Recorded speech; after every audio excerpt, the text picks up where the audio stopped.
दरम्यान राज्यात झालेल्या नुकसानीचे पंचनामे करण्याचे आदेश कृषी मंत्री दत्तात्रय भरणे यांनी दिलेत. राज्यात झालेल्या अवकाळी पावसामुळे द्राक्ष, टरबूजासह पिकांचं मोठं नुकसान झालंय. त्यामुळे शेतकरी हवालदिल झालेत.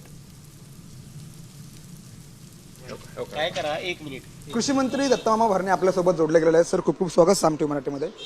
शेतकऱ्यांवरती कुठेतरी आता संकट आलेलं आहे, गारपीट झालेली आहे, मोठ्या प्रमाणात पाऊस झालेला आहे. कशा प्रकारे मदत होईल शेतकऱ्यांना? अनेक ठिकाणी आपल्या सगळ्यांना माहिती आहे की काल रात्री काही जिल्ह्यामध्ये राज्यामध्ये खूप मोठ्या प्रमाणामध्ये पाऊस झालेला आहे. धाराशिव असेल, सोलापूर असेल, गडचिरोली असेल, हिंगोली असेल, लातूर असेल, कोल्हापूर, सांगली या जिल्ह्यामध्ये खूप काही ठिकाणी मोठ्या प्रमाणात पाऊस झालेला आहे. काही ठिकाणी गारपीट झालेली आहे. त्यामुळे माझ्या शेतकऱ्यांचं नुकसान हे झालेलं आहे. अजूनही हवामान विभागाने 3 दिवस अजूनही अवकाळी पाऊस होण्याची शक्यता वर्तवलेली आहे.